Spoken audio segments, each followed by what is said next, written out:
Bonjour à tous et bienvenue au Dazibao, le podcast qui vulgarise la recherche en Sciences Po. Je m'appelle Marjolaine et 2 fois par mois, je recevrai des jeunes docteurs ainsi que des étudiants en master et en doctorat pour parler de leur sujet de recherche en sciences politiques. Vous le verrez, nous sommes ici sur un champ d'études plutôt vaste, alors à la fin de chaque épisode, sur le site du Dazibao, vous retrouverez un résumé avec les points clés de chaque discussion, quelques définitions complémentaires et une petite bibliographie pour les plus aventureux d'entre vous. Et maintenant, sans plus attendre, place à l'épisode. Bonne écoute!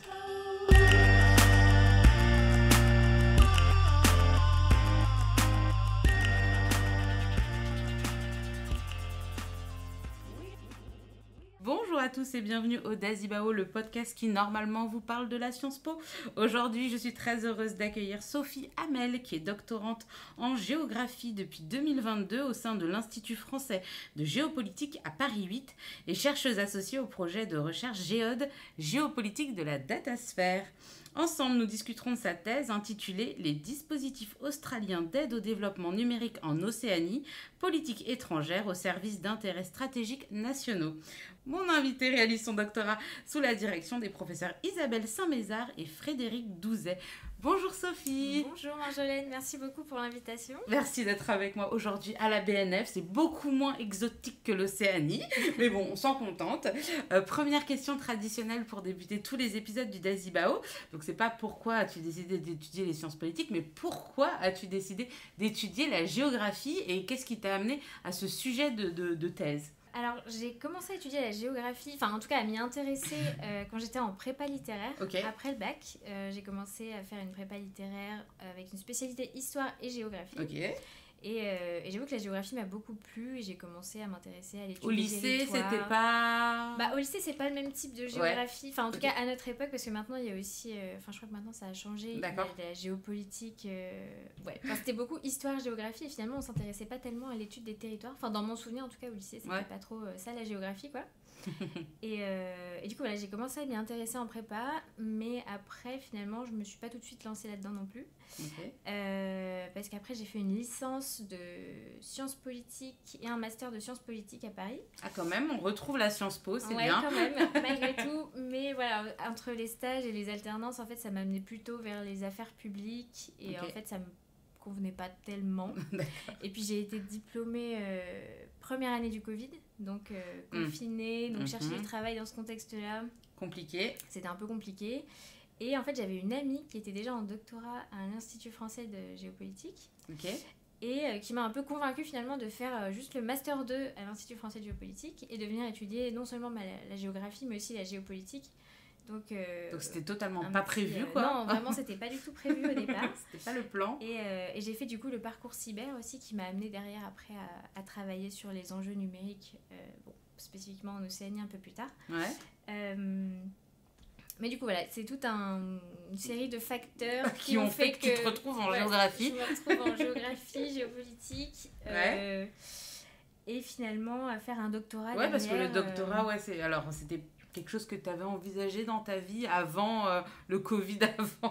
Pas vraiment, non. C'est quelque chose qui est venu vraiment avec le master. C'est quand même big, c'est un projet plutôt imposant, le doctorat. Donc, j'imagine que déjà, c'était pas prévu la géographie. Donc, le doctorat en géographie, on est sur...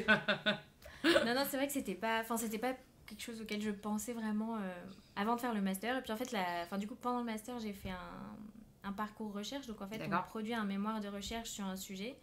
Et c'était quoi ton sujet ? Ça m'a beaucoup plu. Alors, je travaillais sur l'industrie des terres rares en Australie. Okay. Et la façon dont l'Australie développait une stratégie pour développer justement cette industrie au profit... de ses alliés, dont les États-Unis, pour un petit peu... comment expliquer ça correctement ? Pour, en gros, être sur une alternative aux chaînes de valeur chinoises, pour briser un petit peu la dépendance technologique en matière première vis-à-vis de la Chine en matière de terres rares. Ok, si ça fait sens. C'est bon, ça fait sens. Voilà. Ok. Ah oui, donc déjà, l'Australie, il y a un truc familial avec l'Australie, avec l'Océanie. Non, ok. Non, en fait, au départ, je m'intéressais aux terres rares. Ok. Et ça t'a amené à l'Australie. Okay. Et finalement, derrière, je me suis intéressée au numérique. Ouais. Et j'ai voulu garder la région australienne que je trouvais intéressante, surtout avec cette espèce de triptyque, triple relation États-Unis, Australie-Chine, où l'Australie est toujours un petit peu finalement empêtrée dans ses relations vis-à-vis de la Chine et vis-à-vis des États-Unis. Et donc voilà, je me suis retrouvée à faire un doctorat sur le numérique en Océanie. C'est ça. Et étudier du coup les stratégies de l'Australie dans la région océanienne et comment ça s'insérait finalement dans la compétition stratégique aussi un peu plus large entre les États-Unis et la Chine, et du coup la compétition aussi technologique et sur les réseaux internet. Ok, est-ce que c'était si fixe comme sujet dès le début, ou ça a évolué depuis 2022, ton sujet Ah ouais, bah alors oui, il a un petit peu évolué. Enfin, au départ, en fait, pas ça qu'on tâtonne, même au début, on a un projet de thèse. Alors, comment t'as fait? Oui, ça m'intéresse. Tu connaissais déjà une de tes 2 directrices de thèse qui t'a proposé un sujet ou qui t'a co-construit, ou toutes les 2 déjà, tu les connaissais, tu leur as proposé une co-direction? Comment ça se passe, tout ce truc pour se lancer, déjà le début, on commence un doctorat, comment ça s'est passé tout ça? Oui, alors moi j'ai eu un peu de chance dans le sens où, enfin déjà, du coup en master j'étais dirigée déjà par Isabelle Saint-Mézard, qui est une de mes directrices, et j'ai fait ma soutenance de mémoire avec Isabelle Saint-Mézard et Frédéric Douzet. Ok. Donc, les 2 sous la main. Les 2 sous la main. Et globalement, voilà, elles ont trouvé que mon travail était bien, et du coup là elles m'ont demandé si ça m'intéressait potentiellement de faire un doctorat. Donc j'ai commencé à y réfléchir. Et en fait, entre-temps, pendant 1 an, j'ai pas commencé tout de suite ma thèse. J'ai travaillé pendant 1 an en tant qu'ingénieur d'études pour le laboratoire, enfin pour le projet de recherche Géode. Donc qui est vraiment un projet de recherche sur la géopolitique du numérique et des nouvelles technologies. Et donc dans ce cadre-là, en fait, mes directrices m'ont aidée aussi pendant 1 an à préparer mon projet de recherche. Donc voilà, il s'est construit aussi au fur et à mesure. Tout construire pour savoir où on s'en allait, quoi. Voilà. Et puis est-ce que tu dirais que cette expérience d'être ingénieur de recherche, ça te donne des outils aussi qui te permettent de mieux aborder, on va dire, la thèse et le travail de thèse? Non. Oui, bah déjà on se familiarise aussi avec du coup les différentes recherches qui existent au sein du laboratoire, les différents chercheurs. On parle de leurs recherches, des outils qu'ils utilisent, de leur méthodologie. Donc aussi on s'inspire forcément de ce qui est fait au sein du laboratoire pour l'appliquer à ses propres sujets de recherche, ses propres centres d'intérêt en termes de recherche. Donc oui, c'est forcément hyper enrichissant. Et puis on a aussi tous les autres doctorants et les chercheurs qui sont là et qui aussi nous aident en fait à produire un projet de recherche qui soit vraiment... qui tiennent la route, quoi. Qui tiennent la route, voilà, que ça aille pas au casse-pipe, alors c'est bon. Et donc du coup, en 2022, tu te lances sur quelles grandes questions, quelles sont tes problématiques, sur quelles grandes questions à quelles grandes questions t'essayes de répondre dans ta thèse? Alors aujourd'hui, alors c'est pareil, voilà, au début on tâtonne un petit peu, donc au départ j'étais un petit peu partie sur comment se matérialise la compétition stratégique entre la Chine, les États-Unis, l'Australie, en Océanie, dans le numérique, mais c'était pas encore très très précis. Mais donc voilà, aujourd'hui, après mes terrains de recherche que j'ai fait pendant quasiment 2 ans, aujourd'hui j'ai une question qui est un petit peu plus précise, c'est comment en fait l'Australie utilise ses politiques d'aide au développement numérique en Océanie pour défendre ses propres intérêts stratégiques nationaux, mais aussi au niveau Indo-Pacifique, et pour lutter contre l'influence de la Chine en Océanie de façon générale, dans le secteur numérique. Et en fait, comment l'Australie s'insère aussi dans l'alliance avec les États-Unis et ses partenaires dans ce domaine-là. Ok, donc en gros, dans cet épisode, on va parler donc de l'Australie, de ses relations avec la Chine et les États-Unis. Puis on va aussi parler de tout ce qui entoure Est-ce qu'on peut parler de sa zone d'influence? Oui, bah alors, Bah, du coup, sa zone d'influence. C'est ce que l'Australie considère comme étant sa zone d'influence. Son précaré. Voilà, mais effectivement, il y a aussi après, il y a cette grande problématique, mais il y a aussi d'autres, il y a d'autres axes que j'explore. Donc, il y a comment l'Australie utilise ses politiques d'aide au développement pour influencer les choix technologiques des îles du Pacifique. Comment ces stratégies s'insèrent dans la compétition entre grandes puissances au niveau Indo-Pacifique, voire au niveau mondial. Et il y a aussi une question de comment aussi les îles du Pacifique, qui sont aussi des acteurs, partie prenante de ces stratégies, vont réagir face à ces propositions comment ils s'insèrent des grandes puissances en fait à leur égard. Quelle est leur agentivité, comment ils vont réussir aussi à défendre leur souveraineté parce que c'est quelque chose aussi Oui. qui leur tient qui leur tient à cœur, Leur pouvoir de décision aussi, c'est a ça. envie de, voilà, On essaie de les influencer, mais ils ont quand même leur indépendance et ils ont aussi le choix. Ils ont leur choix, ils ont le droit de faire leur propre choix. Ils veulent aussi porter devant la scène internationale et auprès de leurs partenaires de développement qui ne sont pas non plus tout puissants dans la région. Ok, donc on va quand même beaucoup parler aussi de la relation avec la Chine. Est-ce que tu peux nous en dire un petit peu plus l'Australie, la Chine, ils s'entendent bien? Qu'est-ce qui se passe? C'est des copains? En fait, c'est pas des copains.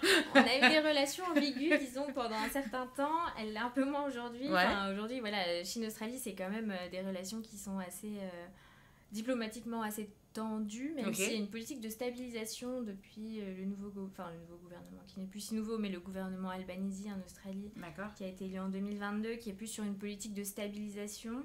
Ok. Mais enfin, les relations sont quand même assez tendues. Ouais. Mais en gros, sinon, depuis... l'Australie et la Chine ont établi des relations diplomatiques en 1972, il me semble. Ok, oui, donc ça remonte. Ça remonte. Et en gros, jusque dans les années 2010, milieu des années 2010, les deux pays entretenaient des bonnes relations, surtout des bonnes relations économiques, en fait. D'accord. Parce que l'Australie, en gros, profitait de la croissance chinoise en exportant beaucoup de matières premières vers la Chine.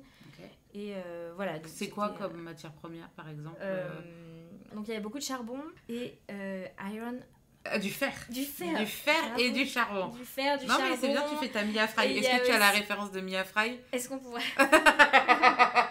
Le franglais. Non, ça m'a pas dit. Donc du charbon et du fer, beaucoup qui sont du exportés depuis l'Australie jusqu'en Chine. Jusqu'en Chine, ouais. Ok. Il y a aussi quelques produits agricoles. D'accord. Parce que l'Australie est aussi un grand producteur de produits agricoles. Donc elle exporte pas mal de vin en Chine et des produits genre du homard. Enfin, c'est ce qui avait aussi fait l'objet de... Le homard? Ok. Apparemment. Le homard australien, d'accord. Après, je pense que c'est une très petite partie de... c'est bien, on découvre des choses. Et voilà. Ok. Et du coup... Donc des relations cordiales. Plutôt des bonnes relations. Ouais. Enfin, en fait, les deux profitaient de l'économie de l'autre. Enfin, il y avait des très bonnes relations économiques, même s'il y avait des désaccords politiques sur certains points. Oui. Globalement, les bonnes relations économiques prenaient le dessus sur le reste. Ok. Mais voilà, à partir ensuite de 2015, 2016, 2017, en fait, ça a commencé à se dégrader. Pourquoi donc ? Alors, pour plusieurs raisons, finalement, cumulatives, un petit peu à différentes échelles. Donc, c'est à la fois ce qui s'est passé au niveau national en Australie, mais aussi ce qui s'est passé au niveau Indo-Pacifique. D'accord. Et aussi la compétition avec les États-Unis. D'accord. Donc, en gros, il y a un petit peu un retournement de situation où l'Australie est quasiment le pays le plus agressif, en fait, contre l'ingérence chinoise, ou ce qui est considéré même comme une menace chinoise. Ah oui, là, il y a vraiment un changement de... Il y a un tournant, là. Voilà. Ah ouais. Enfin, ouais, la Chine est perçue maintenant comme plus une menace sécuritaire qu'un partenaire économique. D'accord. Même si, paradoxalement, ça reste le premier partenaire économique de l'Australie, malgré tout. Encore aujourd'hui. Ok, d'accord. Bon, donc, je ne t'aime pas, mais bon, quand même, reste... C'est pour ça qu'il y a aussi une certaine prudence diplomatique, parfois. Ouais. On ne dit pas les choses comme ça en Australie, quoi. On reste un petit peu... ça dépend quel gouvernement aussi. D'accord, ok. Donc, et pourquoi ça, comme ça, en 2015, est-ce qu'il y a un événement qui a fait que ça a changé, les sentiments vis-à-vis de la Chine sont devenus... plus agressif comme tu disais ou après c'est un peu un processus, c'est pas juste en 2015 ça a changé, mais en 2015 on observe le début d'un changement vraiment plus, des positions du gouvernement qui ont un petit peu changé. Donc au niveau national on a de plus en plus les médias en tout cas montrent qu'il y a de plus en plus d'ingérence chinoise dans la société australienne et dans les cercles politiques australiens. D'accord. Du lobbying, des choses comme ça. Par exemple, on a des donations qui ont été faites aux deux plus grands partis australiens par des entreprises immobilières et médiatiques pro-Parti communiste chinoise. On a le cas d'un sénateur travailliste qui a reçu des paiements de businessmen chinois. Et, ah oui, c'est quand même... Donc on a ça au niveau un petit peu politique. Donc là, on se dit OK. Et il y a aussi les services de renseignement australiens qui alertent sur le fait qu'il y a de plus en plus d'espionnage apparemment à travers des opérations cyber, donc sur le gouvernement, les agences gouvernementales australiennes. Donc voilà, il y a une croissance de l'inquiétude sur le fait que la Chine quand même commence à être un commence petit à être peu un petit prédatrice et il y a des choses pas nettes qui se trament, quoi. Voilà. Ok. Et puis en parallèle, il y a aussi la Chine qui développe ses nouvelles routes de la soie. Oui. Euh, Alors, pour les auditeurs qui ne sauraient pas de quoi on parle, donc, la route de la soie historique, c'était une voie de commerce qui traversait l'Asie depuis Samarcande jusqu'en Europe, etc. Et là maintenant, qu'est-ce qu'on appelle les nouvelles routes de la soie? Alors les nouvelles routes de la soie, c'est un projet qui a été mis en place à partir de 2013 avec Xi Jinping et qui en fait a pour objectif de développer de nouveaux corridors de connectivité, de nouveaux corridors économiques depuis la Chine vers globalement un petit peu tous les pays du monde finalement. Ouais. Ah ouais. Parce qu'enfin du monde, quasiment en fait c'est des corridors qui vont à la fois vers l'Asie, on a aussi des corridors qui descendent vers la Chine. D'accord. Et ça a été aussi ouvert justement à l'Océanie à partir de 2015. Et donc à partir de ça, la Chine va finalement aussi développer des infrastructures qu'elle va financer. Elle va employer ses propres entreprises pour fournir ces infrastructures. Donc voilà, il y a aussi la création d'une dépendance en fait à l'aide au développement chinois dans certains pays. D'accord. Aussi, ces nouvelles routes de la soie, en fait, c'était pas à destination non plus que des pays en développement. D'accord. Et donc, par exemple, en Australie, on a eu... parce que l'Australie est un état fédéral, et on a les territoires du Nord qui avaient signé un accord pour entrer dans, justement, les projets routes de la soie et offrir une concession à une entreprise chinoise pour le port de Darwin. D'accord. Et en fait, là, ça a beaucoup inquiété en fait, le gouvernement du coup, fédéral australien qui a fait passer une loi pour poser un veto sur l'arrivée de la Chine, dans les infrastructures du port de Darwin. Voilà. D'accord. Ah oui. Donc voilà, il y a des méfiances qui se mettent en place aussi à partir, parce que ça, je crois que c'était je suis pas sûre de la date exactement, mais sûrement 2016 ou 2017. D'accord. Peut-être un peu plus tard. Mais donc voilà, donc on a tout au niveau national, voilà, on a une espèce de crainte de la prédation chinoise qui se met en place dans la société et dans les cercles politiques australiens. Ok. Et donc on a aussi des lois et des décisions qui vont essayer à partir de ce moment-là de réduire l'influence chinoise. Donc on a plus de contrôle par exemple sur les investissements étrangers en Australie. Donc en fait ça précise jamais que c'est spécifiquement pour les investissements chinois, mais voilà. Ça touche clairement les investissements chinois. On a aussi des lois qui sont passées pour renforcer le contrôle contre l'espionnage. Ok.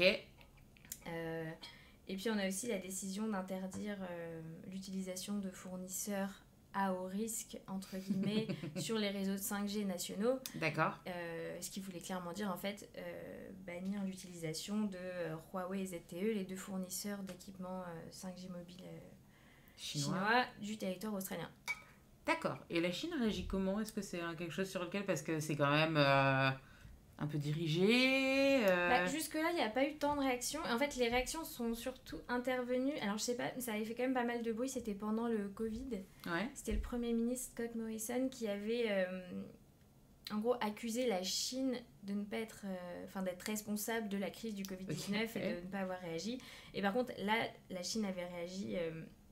directement en imposant des taxes sur certains produits importés justement par l'Australie en Chine, et donc ça avait un petit peu fait des sanctions économiques contre l'Australie. D'accord, mais sinon ils sont restés plutôt et silencieux face à ces différentes mesures prises par l'Australie depuis 2015 par là. Après on avait des articles chinois, donc par exemple dans le Global Times qui est le média un petit peu de propagande chinois, qui disait clairement que ils savaient très bien ce que les Australiens étaient en train de faire, mais ça allait pas vraiment au-delà de ça, il me semble. Ok. Voilà, en parallèle de tout ça, on avait aussi le renforcement des alliances indo-pacifiques, et donc principalement à travers le Quad par exemple, qui a été relancé en 2017. D'accord. Donc le dialogue quadrilatéral pour la sécurité, qui est composé donc de l'Australie, des États-Unis, du Japon et de l'Inde. D'accord. Et donc il y a un partenariat censé, pour la coopération en Indo-Pacifique, pour des questions de sécurité traditionnelles et non traditionnelles, et qui a en fait une réponse un petit peu aux nouvelles routes de la soie chinoise et dans l'objectif de contrer l'influence de la Chine dans différents secteurs, ou au Donc moins c'est de se pas mettre que d'accord entre D'accord, ces États-là, en fait, sur comment réagir face à la Chine. à la Chine et le fait qu'elle s'étende Ouais. vers des territoires où elle était peut-être plus absente jusque-là. Donc c'est pas, si on comprend bien, c'est pas qu'une action de l'Australie, c'est un peu une action globale anti-Chine, entre guillemets, depuis cette période-là. Non? Ou c'est trop... Enfin, une action globale anti-Chine, je sais pas, mais en fait, on a plusieurs États à ce moment-là qui se disent, on va se mettre ensemble pour... Qui se mettent, enfin, pas qui se mettent forcément d'accord, mais qui, se disent qu'effectivement, la Chine commence à avoir une influence diplomatique, économique, sécuritaire de plus en plus importante, et que ça va aussi... Et globale. Remettre, que ça remet en cause aussi leurs propres intérêts régionaux, mondiaux. Donc, il y a une réponse qui est un petit peu... Enfin, qui essaie aussi de se coordonner par rapport à ça. Ok. Et puis, on a aussi la compétition entre les États-Unis et la Chine. Et en fait, les États-Unis sont le premier partenaire sécuritaire de l'Australie. Okay. Et l'Australie a toujours cette espèce de crainte d'être isolée de ses alliés, ce qu'ils appellent le fear of abandonment aussi. Okay. Donc la peur d'être abandonnée par les États-Unis qui les laisserait en fait dans une région... à l'autre bout du monde, en fait, aux antipodes, en fait, par définition. Quoi. Parce que parfois, c'est un peu le pays occidental au milieu de la région océanienne, asiatique. Ouais. Et donc, il y a aussi eu ce renforcement de l'alliance avec les États-Unis, peut-être un peu plus d'alignement sur les questions stratégiques, sécuritaires, dont les infrastructures critiques et numériques qui sont... qui ont aussi connu un peu plus de menaces, des cyberattaques. Une prise de conscience du réel danger que ça pouvait représenter, tout ça. Ouais. Voilà. Et on en a parlé un petit peu tout à l'heure. L'Australie, justement, cet énorme pays occidental au milieu de cette zone où il y a beaucoup d'îles, au milieu de l'Asie. Cette zone, enfin, tu disais cette zone d'influence, c'est ce qu'ils appellent leur zone d'influence. Les IEP, comme tu les... Les EIP. EIP, pardon. Ah oui, parce que c'est l'acronyme en anglais. État insulaire du Pacifique. État insulaire du Pacifique. Quelles sont les relations donc, entre l'Australie et les États insulaires du Pacifique ? Est-ce qu'ils ont vraiment, depuis longtemps et de façon soutenue, des relations vraiment de coopération vraiment vénères ou pas tellement, finalement. Alors, en fait, il y a des relations très fortes entre l'Australie et les États du Pacifique insulaire, mais qui ne sont pas forcément ce qu'on pourrait appeler de la coopération, ou pas que de la coopération. Okay. En fait, ça a beaucoup évolué aussi. Parce que, par exemple, avant, l'Australie appelait la région l'arc d'instabilité. Arc d'instabilité, parce qu'en fait, on avait beaucoup d'États qui n'étaient pas forcément très stables politiquement, économiquement. Et donc, c'était aussi l'idée qu'il fallait apporter de l'aide au développement à ces pays-là pour les stabiliser et pour sécuriser l'Australie. Mais aujourd'hui, on est dans un narratif qui est complètement différent parce que, par exemple, l'Australie aujourd'hui parle de la Pacific Family. Ok. Donc, c'est la famille du Pacifique. On est complètement sur un registre différent. Super. On s'aime tous, c'est génial. Mais dans les faits, en fait, les pratiques sont un petit peu finalement les mêmes, même s'il y a une recherche peut-être aujourd'hui d'un peu plus de respect des besoins et de la souveraineté du Pacifique. On est quand même sur des mêmes logiques on va apporter de l'aide au développement pour être certain aussi de stabiliser cette région-là. Et, pour pas qu'il y ait des guerres ou des choses comme ça dans lesquelles sans aller... sans aller jusqu'à la guerre non plus, mais de stabiliser politiquement et économiquement ces pays-là. Ça permet aussi à l'Australie de dépenser moins d'aide au développement. Ouais. Il y a aussi de la rationalité économique derrière tout ça et d'assurer que si la région est stable, globalement, l'Australie va aussi être stable. Et donc, donc on a des relations qui se sont établies depuis en fait, très longtemps, depuis l'Empire britannique, en fait... et toute la période coloniale, où l'Australie a même eu en charge, par exemple, l'administration de la Papouasie-Nouvelle-Guinée, donc juste l'île au nord de l'Australie. Mais ça amène aussi des relations qui sont conflictuelles en partie aujourd'hui, et parce que justement, il y a cet héritage colonial qui envenime un petit peu les relations, forcément, parce que les États du Pacifique insulaire considèrent que parfois l'Australie a aussi un comportement un petit peu impérialiste ou néocolonial, en leur imposant ses propres stratégies, ses propres politiques, et donc... C'est des ratas, et en fait, ce qui n'a pas forcément respecté... et que l'Australie répond d'abord à ses propres intérêts stratégiques, et pas forcément aux besoins en fait, des îles du Pacifique, ou exprimés par les îles du Pacifique. D'accord. Et donc c'est plutôt tendu Il y a des périodes plus ou moins tendues. D'accord, ça change en fonction des aléas de l'agenda politique et des choses comme ça. Plus un pays, par exemple, est instable dans le Pacifique, plus les relations sont tendues avec l'Australie. Ok. Donc, par exemple, c'est vrai qu'il y a eu une période où, au Fidji, on avait eu plusieurs coups d'État. Et donc, l'Australie avait... et les autres îles du Pacifique avaient, par exemple, décidé de retirer au Fidji le droit de participer au Forum des îles du Pacifique, qui est l'organisation régionale de coopération régionale la plus influente, où tous les États indépendants et certains territoires aussi semi-indépendants, disons, participent aux politiques régionales. D'accord. Et, c'est des politiques qui portent sur quoi c'est des politiques de coopération régionale, donc c'est pas forcément hyper contraignant, exactement. Mais en fait, ça donne des orientations régionales sur différents sujets, que ça peut aller du numérique au changement climatique, et en fait les États vont un peu se mettre d'accord sur des trajectoires, mais après les stratégies sont plus mises en place nationalement après par les États. Ok. Mais c'est des grandes orientations aussi pour se mettre d'accord sur certaines choses, et aussi des décisions qui sont prises, quelques décisions aussi qui sont mises en place régionalement. Mais, ok. Donc des relations un peu en demi-teinte. On n'est demi-teinte. pas des grands copains, ça dépend de ce qui se passe. En fait, ça dépend. Ouais. Après, il faut quand même que je précise une chose, c'est que l'Australie, c'est quand même le premier partenaire de développement des îles du Pacifique. Oui, donc on peut en pas... termes de montant, l'Australie est vraiment bien au-delà de n'importe quel autre partenaire régional. Ok, donc même si les relations sont tendues, ça reste quand même... Il y a aussi des bonnes relations parfois, c'est pas... Voilà. Ok, donc c'est pas un partenaire qu'on peut... et puis c'est pas un partenaire qu'on peut ignorer, quoi. Non, et puis l'Australie est aussi membre du Forum des îles du Pacifique, au même titre que tous les autres États insulaires. Donc c'est un partenaire quand même qui est hyper important pour la région. Et malgré tout, souvent, il y a quand même une préférence pour le partenaire australien. D'accord, plutôt que... Surtout sur les sujets de sécurité ou d'infrastructure critique. D'accord, donc il y a quand même cette conscience quand même qu'il y a un petit sujet avec la Chine. Parce qu'ils réagissent comment, les États insulaires du Pacifique, par rapport à la Chine? Parce que la plupart des États du Pacifique insulaire, en fait, ont des politiques de non-alignement, par contre. D'accord. Donc, en fait, ils refusent qu'on leur impose de choisir un camp entre l'Australie, les États-Unis, la Nouvelle-Zélande versus la Chine. Donc, eux, ils veulent, en fait, conserver le choix de pouvoir travailler, avoir des partenariats avec tous les partenaires qui sont disponibles pour eux et qui peuvent participer à leur développement, à leur sécurité. Et ce qu'ils disent, c'est qu'ils refusent d'être des pions sur l'échiquier géopolitique mondial des grandes puissances. Et donc, ils veulent garder leur libre arbitre. S'ils veulent travailler avec ce partenaire-là, ils peuvent, avec l'autre. Ok. Donc, voilà. Et donc pour eux, la Chine, c'était aussi un moyen, parce que la Chine est arrivée... En fait, la Chine est dans la région depuis... les acteurs chinois sont quand même dans la région depuis un moment. Depuis les années 2000, en fait, on a de plus en plus d'investissements chinois dans les infrastructures.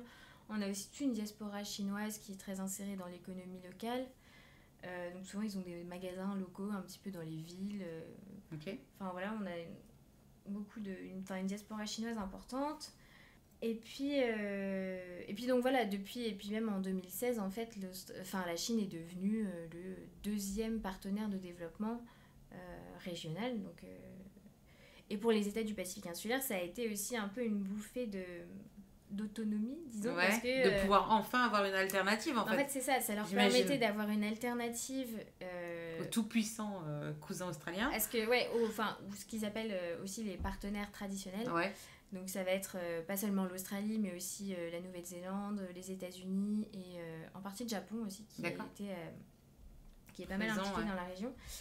Et donc voilà, donc la Chine, ça a été perçu comme un moyen aussi de pouvoir mieux assumer sa souveraineté et d'avoir une politique un peu plus autonome et aussi de pouvoir négocier en quelque sorte entre les différents partenaires et en fait d'avoir plus de possibilités aussi d'obtenir ce dont ils ont besoin, ce qu'ils veulent, au prix qu'ils veulent, parce que la négociation t'amène la possibilité de finalement arriver à un juste milieu, quelque chose qui t'accorde plus que quand t'as une personne qui décide et pas d'autres alternatives. Exactement. Donc c'était aussi un gain en souveraineté, en autonomie pour eux d'avoir de nouveaux partenaires qui s'engageaient comme la Chine. Et la Chine n'est pas du tout perçue négativement dans les États insulaires du Pacifique. D'accord. Ok, c'est pas... contrairement... Il n'y a pas une méfiance Pas particulièrement. D'accord. Alors on a quelques projets qui ont été un petit peu décevants, disons, enfin quelques projets d'infrastructure qui ont été de mauvaise qualité ou qui n'ont pas été terminés. Mais globalement, non. En fait, la Chine est quand même perçue positivement et comme faisant des infrastructures de relativement bonne qualité pour un prix abordable. Ok. Et donc depuis le début, on parle de numérique, on parle d'infrastructure. En fait, sur quoi tu travailles très précisément? De quoi on parle? Alors, je tape large et j'essaye d'avoir du coup des études de cas un petit peu précises. Ouais. Sur certains projets particulièrement ou sur certains territoires. Mais en gros, quand je parle d'infrastructure numérique, donc ça recouvre pas mal de choses. Donc les câbles sous-marins, c'est quand même un gros morceau en réalité. Et c'est des infrastructures qui sont hyper stratégiques parce que ça transporte entre 95 et 99% du trafic internet mondial. Donc forcément, on s'y intéresse. Et puis il y a toutes les problématiques aujourd'hui autour de... par exemple, les États-Unis refusent de connecter leur territoire national au territoire chinois directement. D'accord. Ou refusent aussi d'utiliser des fournisseurs d'infrastructures de câbles chinois, donc sur les câbles qui connectent leur territoire. Donc en fait, on a eu pas mal de choses comme ça qui font qu'il y a une compétition en fait hyper importante. Donc forcément... ça a une implication sur les choix technologiques. Et le fait est que l'Australie fait aussi a aussi ce même genre de stratégie pour empêcher en fait les entreprises chinoises et les fournisseurs de câbles chinois de se connecter à son territoire. Et donc c'est un peu ce qui s'est passé avec ce premier câble qui a été financé dans la région, donc qui s'appelle le Coral Sea Cable. Premier câble financé par l'Australie directement pour connecter la Papouasie-Nouvelle-Guinée et les îles Salomon. Parce qu'en fait, au départ, il y avait un projet de câble entre les îles Salomon et Sydney, qui était un projet chinois. Et donc, c'était à l'époque Huawei Marine, donc qui est le constructeur de câbles chinois, qui s'appelle maintenant HMN Tech. D'accord. Mais bref. Mais c'est les mêmes. Et donc voilà, le projet, c'était de connecter donc, les îles Salomon à l'Internet mondial en passant par Sydney, donc, avec un câble chinois. Donc en fait, c'est les îles Salomon qui ont lancé un appel d'offres pour dire on a besoin d'être connecté. Comment ça s'est passé? Alors ça, c'est pas hyper transparent, mais enfin, toutes les îles la façon dont ça s'est fait précisément avec l'entreprise chinoise, c'est pas hyper transparent et je sais pas vraiment. Mais dans tous les cas, toutes les îles du Pacifique, globalement, ont envie d'être connectées à l'Internet mondial. Et en fait, elles recherchent, voilà, toutes les îles du Pacifique recherchaient globalement à obtenir un câble sous-marin parce que la dépendance aux satellites, c'est très très cher et ça fonctionne pas très bien, il y a beaucoup de latence. Donc voilà, tout le monde savait dans la région que... Et puis il y avait des banques aussi multilatérales qui avaient pas mal de projets pour financer des câbles sous-marins, mais ça prend beaucoup de temps avec les banques multilatérales, c'est toujours un peu compliqué. Pour financer, parce que j'imagine que ça coûte... Oui, pour financer, oui. Pour que ça coûte... On en avait parlé, alors pour les auditeurs, si vous voulez, au tout début du podcast, on avait parlé des câbles sous-marins et de ces histoires de satellites chez les Inuits au Canada, avec le docteur Michael Delaunay. Voilà. Donc, voilà, je vous renvoie à tout ça aussi. On avait déjà parlé de ces... de la cherté, est-ce qu'on dit la cherté, je sais pas, du coût exorbitant que ça peut représenter, donc voilà, donc c'était donc un câble chinois normalement qui devait relier les îles Salomon à Sydney. Donc ça c'était un projet au départ qui avait été accepté. En fait ça avait été accepté par le côté salomonais. Enfin là il y avait eu un accord de signé entre l'entreprise chinoise et les îles Salomon. Mais derrière, voilà, après l'Australie a aussi eu toute une procédure d'accord de licence quand on fait atterrir un câble sous-marin sur son territoire. D'accord. Mais en fait, si j'ai bien compris ce qu'on m'a raconté, en fait, c'est même pas allé jusque-là. Et c'est-à-dire qu'en fait, pour éviter qu'un câble chinois se connecte sur le territoire australien, finalement, le gouvernement australien a proposé un contre-projet qui connectait du coup les îles Salomon et aussi la Papouasie-Nouvelle-Guinée en plus. D'accord. Et donc voilà, c'était un moyen en fait de contrer ce projet chinois en proposant un autre projet d'aide au développement qui a finalement été accepté par les deux États du Pacifique. Au détriment détriment du projet chinois, donc qui a été passé aux oubliettes. Du coup, passé aux oubliettes. Ok. Et ça, c'est financé par l'Australie. Alors celui-là, il a été financé par l'Australie, ouais. Sous couvert de l'aide au développement. Exactement. Et donc dans l'aide au développement, moi j'ai trouvé ça étonnant, parce que tu sais, pour moi l'aide au développement c'est, je sais pas, de l'éducation, enfin tu sais, des choses plus besoins premiers. Je sais pas si on peut dire ça, Ouais. tu sais, des besoins, la nourriture, s'il y a une famine, enfin tu vois, des choses comme ça, et puis l'éducation, et puis des choses comme ça. Donc l'aide au développement peut aller sur des terrains numériques, du coup. En fait, c'est aussi que l'aide au développement a été un peu... Enfin, les stratégies ont un petit peu évolué justement depuis que la Chine a mis en place ces nouvelles routes de la soie. Ouais. Parce que les nouvelles routes de la soie, c'est des projets du coup très basés sur les infrastructures. Mhm. Et du coup, en fait, ça fait directement concurrence aux anciens partenaires traditionnels. Et donc, ils sont obligés aussi de répondre, s'ils veulent faire concurrence à la Chine, par le financement d'infrastructures, dont les infrastructures numériques du coup. Ça veut dire que ça a augmenté les budgets alloués au niveau australien, parce que j'imagine que quand tu vas financer je sais pas moi, des partenariats entre universités ou des choses comme ça, bon, c'est quelque chose, mais là on parle de câbles sous-marins. Ouais, alors ça a un peu augmenté les budgets, mais c'est aussi que c'est pas des budgets, enfin c'est pas forcément que des dons. Ok, d'accord. On a aussi des parties qui sont en prêt. D'accord. Avec des taux très très faibles du coup. Mais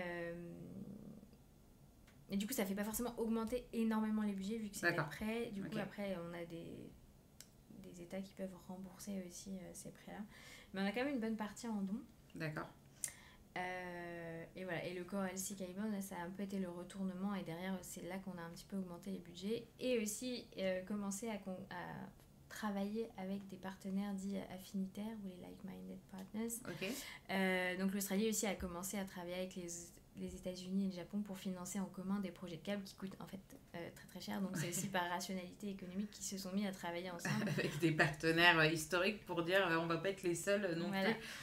plus à supporter les coûts. À leurs intérêts stratégiques à chacun et tout ça. Et quels autres types d'infrastructures sont concernés? Ouais, alors on a les câbles sous-marins et après d'autres infrastructures que j'étudie, c'est plus des réseaux qui sont domestiques. D'accord. Et particulièrement les réseaux mobiles 3G, 4G, 5G. D'accord.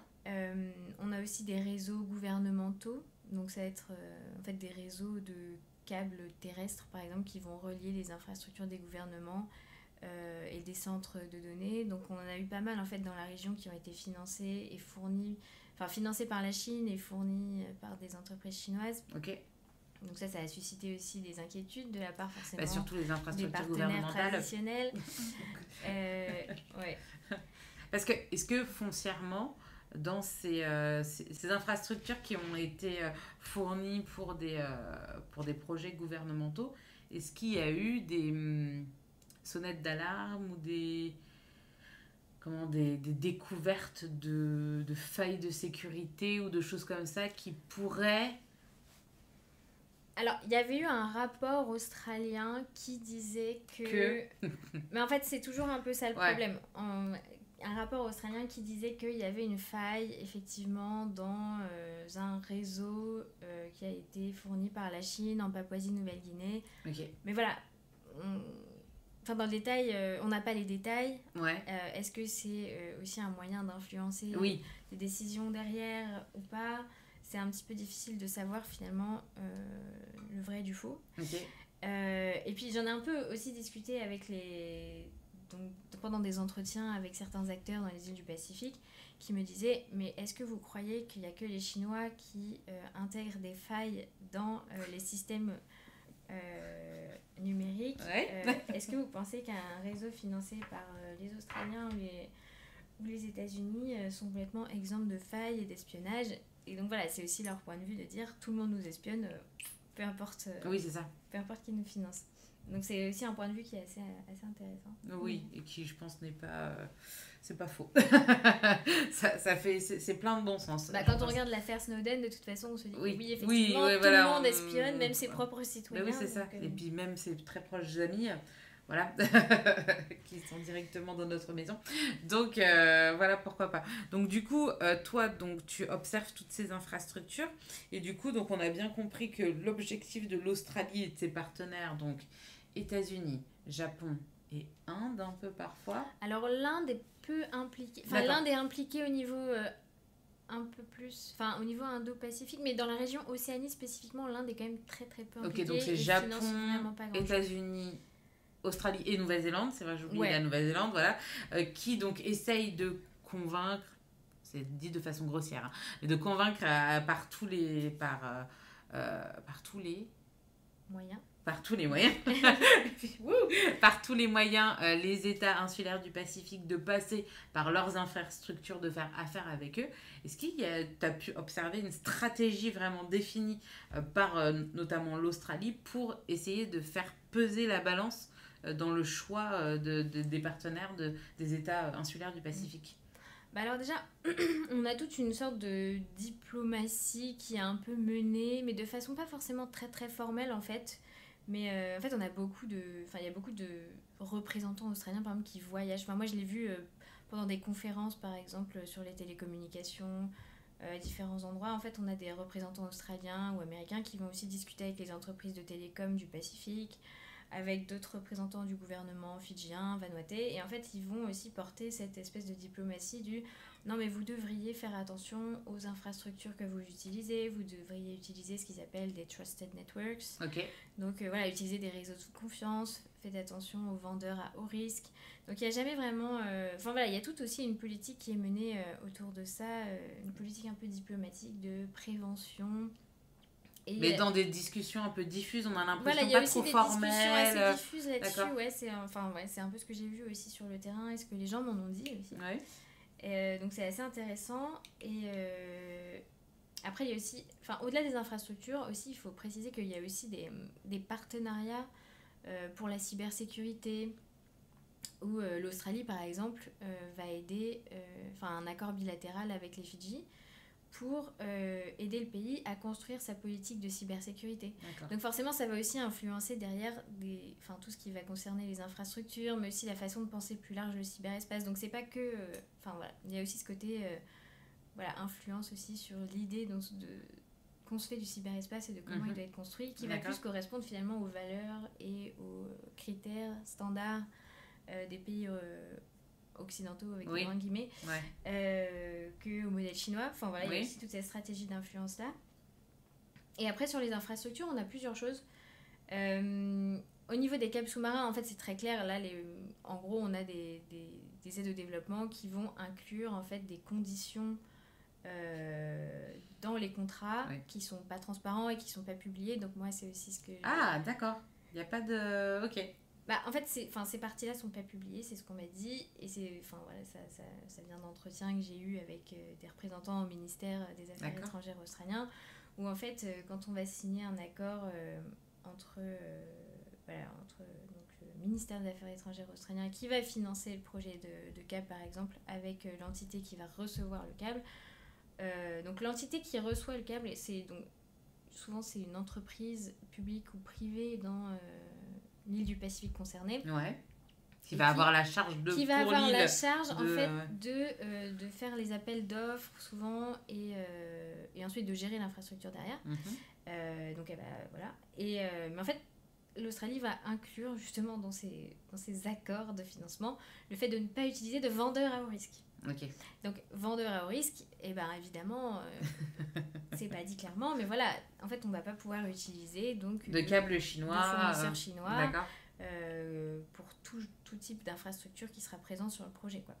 Et donc ça va du câble sous-marin, j'imagine, au réseau 5G aussi, ou là c'est vraiment spécifique au câble sous-marin? Parce qu'en fait, sur les réseaux mobiles, en fait, on n'a pas le même genre de financement. Et du coup, voilà, donc en fait, l'Australie, à travers ses contrats, les petites clauses, en fait, elle va décider aussi elle va largement influencer en fait les choix, tout en faisant penser qu'il y a une certaine liberté de choix. En fait, derrière, ça impose quand même et ça limite les choix qui sont possibles. Il y a aussi, comme les États-Unis ont fait, on n'a pas le droit de connecter, dans tous les cas, un câble chinois à un câble états-unien, ou c'est des choses qui existent aussi, l'Australie peut l'avoir mis en place, de ce que tu sais, ou non? Oui, alors pareil, l'Australie le dit pas clairement, Mais en fait, ouais, il y a une réforme du Telecommunication Act, je crois que c'était en 2014, qui inclut la dimension sécurité dans l'analyse, enfin dans l'étude pour accorder une licence pour qu'un câble puisse atterrir sur le territoire australien. Ok, donc c'est un peu la même idée. Et donc en fait, idée, c'est la même idée. Et en fait, la question qui va être posée au moment d'accorder la licence au projet de câble, c'est est-ce que ça remet en cause la sécurité nationale australienne ? Et sous couvert de mettre en cause la sécurité nationale d'un pays, on peut quasi tout... Et a priori, voilà, si effectivement on avait des acteurs chinois qui seraient présents sur l'infrastructure ou dans le projet, ce serait retoqué. Ok. En fait, ce qui est aussi intéressant peut-être de préciser, c'est que donc ça, l'Australie fait ça pour la sécurité, parce que la nature d'Internet, c'est d'être interconnecté. Donc en fait, c'est aussi assuré dans des pays tiers qui sont connectés au territoire australien et au territoire américain, que voilà, tout le monde soit un petit peu interconnecté en sécurité. Et il y a aussi un petit peu un volet économique, parce que finalement, dans ces stratégies d'aide au développement et dans les contrats d'aide, en fait, l'Australie va aussi sélectionner des entreprises qui sont des entreprises de confiance et qui vont répondre à ces standards de sécurité. Et c'est souvent des entreprises australiennes aussi qui vont finalement bénéficier de ces politiques d'aide au développement. Ouais, donc l'argent retourne à l'envoyeur, voilà, d'une certaine façon. C'est un peu ce que certains appellent l'aide boomerang, où en fait, finalement, l'argent de l'aide au développement qui est déboursé par le gouvernement australien va revenir à une entreprise australienne qui va finalement payer ses impôts en Australie, et finalement, on a beaucoup d'argent qui reste en interne, quoi. D'accord, ok. Assez... Les petits coquins. Ouais. Ça fait un peu, ça pourrait paraître un peu, dans un autre contexte, ça pourrait presque passer pour de la fraude, tu vois, un truc où tu sais qui va l'avoir. Tu sais, c'est normalement. Mais la difficulté aussi en matière de numérique, c'est que, et c'est vrai, c'est que les îles du Pacifique ont très très peu de compétences en fait en interne. Et en fait, elles sont aussi obligées de passer par des partenaires extérieurs et par des entreprises qui sont à l'extérieur, parce qu'elles ont très peu de ressources humaines en matière, sur les questions numériques, peu d'expertise, peu de compétences. Donc en fait, de toute façon, c'est vrai qu'il n'y a pas forcément le choix non plus que on est obligé de passer par des entreprises qui sont à côté. Donc les Australiens sont les plus proches, j'ai envie de dire. Donc c'est un peu le choix... Ok. Et donc pour les infrastructures télécom, tu dis que c'était un petit peu différent. Alors sur les réseaux mobiles, on est un peu sur des dynamiques qui sont différentes. Parce qu'en fait, la priorité des partenaires traditionnels, ça a été d'abord de financer des infrastructures internationales. Parce qu'il faut... En fait, pour développer le réseau domestique, il faut aussi d'abord avoir un réseau, être connecté à l'Internet mondial, évidemment. Et donc, ça a été leur priorité de dire, on va d'abord se focaliser sur les infrastructures internationales, donc les câbles sous-marins. Et en fait, il y a très peu de financement d'infrastructures mobiles et domestiques qui ont été faites par les partenaires de développement. Même si, le gouvernement australien, le ministère des Affaires étrangères a dit que c'était maintenant un peu une priorité, qu'ils allaient commencer à développer et tout. Mais pour l'instant, on ne voit pas vraiment de stratégie très cohérente pour financer ça. Et en fait, il y a eu une espèce de financement hybride. D'accord.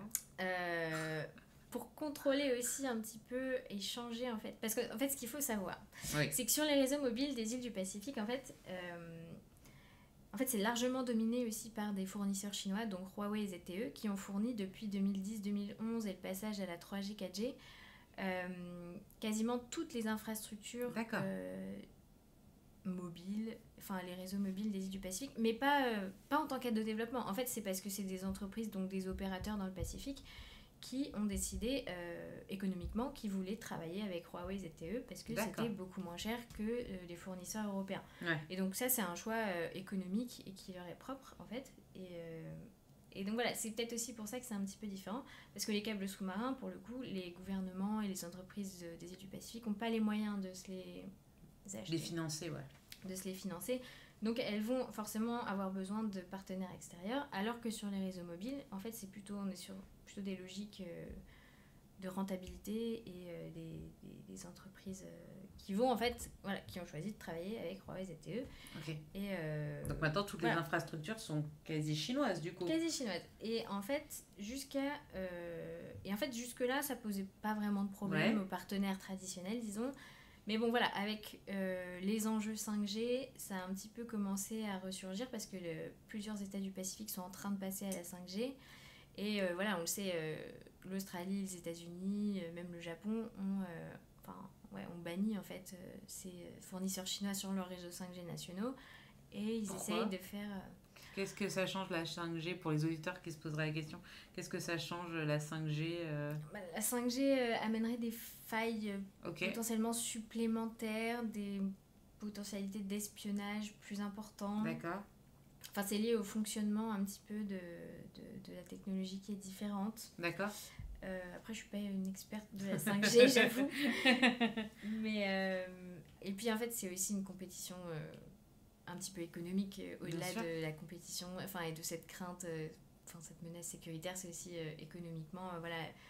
Je pense qu'il y a des entreprises européennes qui se sont senties économiquement menacées par le fait que les technologies chinoises allaient être utilisées davantage que les leurs, et aussi donc les gouvernements de ces pays occidentaux qui réagissent derrière pour protéger leur précarité. Enfin oui, protéger leurs entreprises nationales finalement qui sont aussi à la pointe de la technologie, quoi. Mais du coup, est-ce que ça suggérerait que vu que les infrastructures télécom sont toutes chinoises quasi, ça voudrait dire quoi? Qu'il faudrait que l'Australie vise à les faire remplacer, ou alors, quand même utiliser ça mais changer le réseau qui passe dedans? C'est très bizarre dit comme ça, mais j'y connais rien.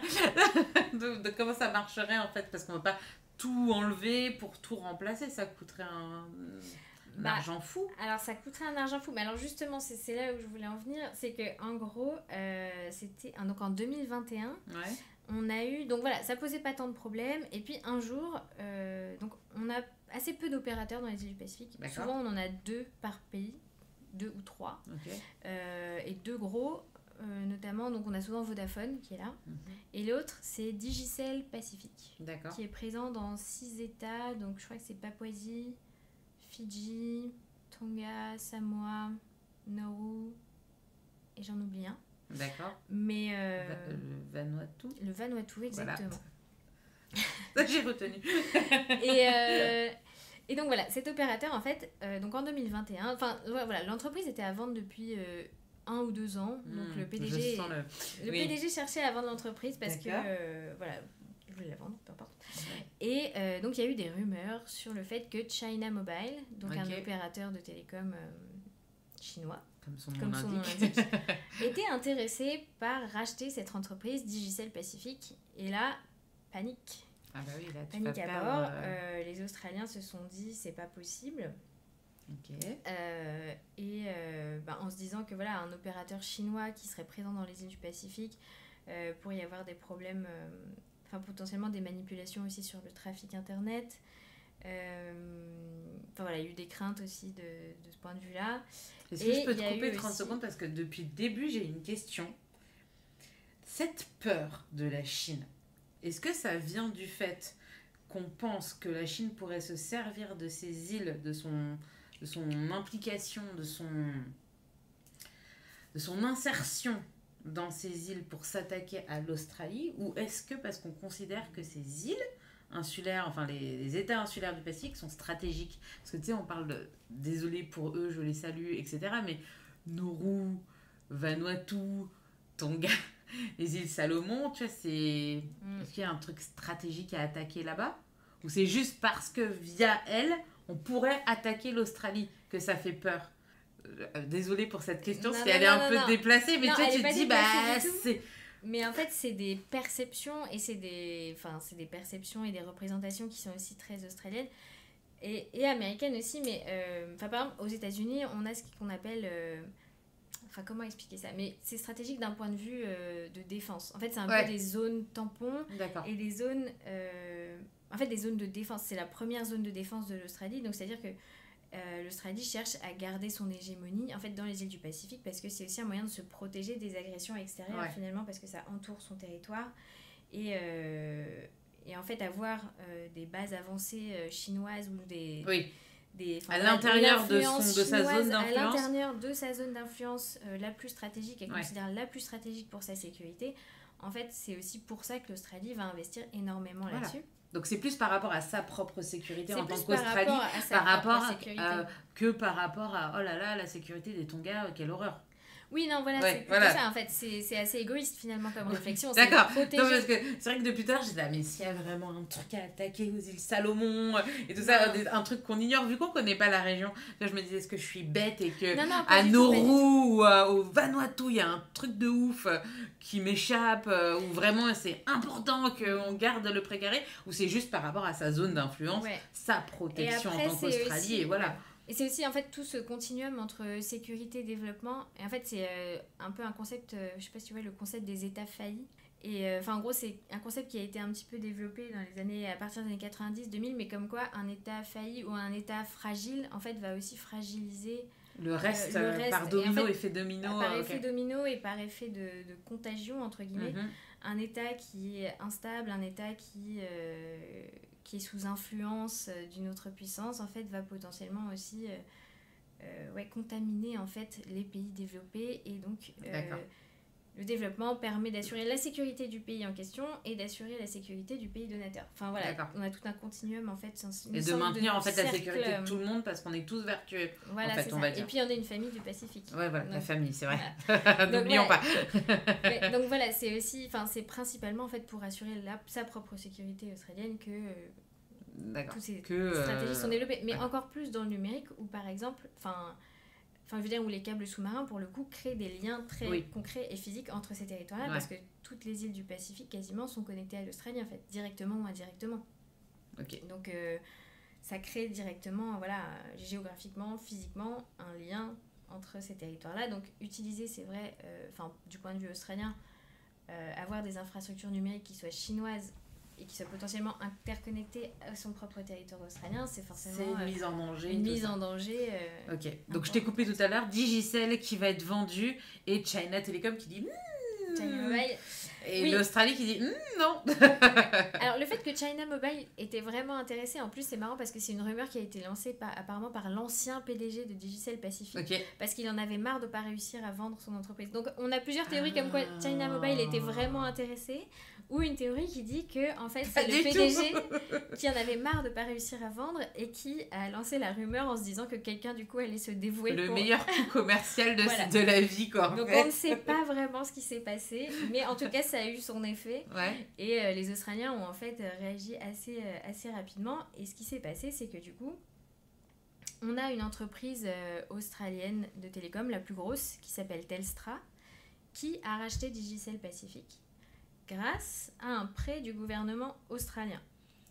Du coup, le gouvernement australien a prêté à Telstra 1,3 milliard de dollars australiens sur 1,6 milliard d'opérations.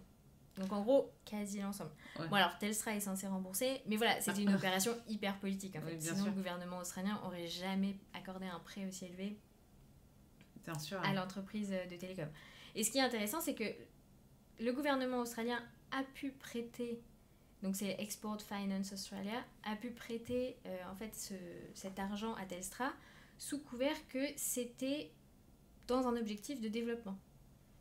Parce que sinon, en fait, le gouvernement ne peut pas non plus prêter comme ça. 1,6 milliard, ça commence à faire. Quoi. Et du coup, voilà. Et du coup, maintenant, ce qui est en train de se passer, c'est que donc, Telstra est propriétaire de Digicel Pacifique, qui représente, en gros, dans les 6 États, quasiment 50% du marché. Ah oui. Et l'État n'est pas investisseur de Telstra, de Digicel. L'État australien, est-ce qu'il a un statut? Juste, il a prêté pour le développement. En fait, il a fait un pour une aide au développement, dans le cadre d'un aide au développement pour le rachat de Digicel, mais il n'a pas de. Tu sais, l'État, par exemple, en France, notamment pour les entreprises de défense, quand elles sont très stratégiques, il y a des fonds qui permettent à l'État, pour éviter qu'il y ait des puissances étrangères qui viennent investir dans nos entreprises de défense françaises, l'État peut dire, moi je donne de l'argent, comme ça, moi je vous donne de l'argent, donc l'État français devient un de tes investisseurs, pour que tu aies les reins solides, pour éviter toute prédation internationale. Alors c'est dit de façon très résumée, mais écoute, les auditeurs, vous nous dites, je pourrais développer avec des gens qui en savent plus que moi, si ça vous intéresse, dites-le moi en commentaire. Mais voilà, en France, c'est des sortes de choses qui existent, parce qu'à partir du moment où l'État français est investisseur chez toi, les autres pays hors Europe peuvent pas vraiment venir mettre leur bille dedans, quoi. Et c'est en général pour stopper tout rachat indésirable. Okay. Et même l'État français peut mettre son droit de veto si une entreprise étrangère qu'on n'aime pas trop veut racheter une de nos entreprises stratégiques. Ça aussi. Donc est-ce que l'Australie a...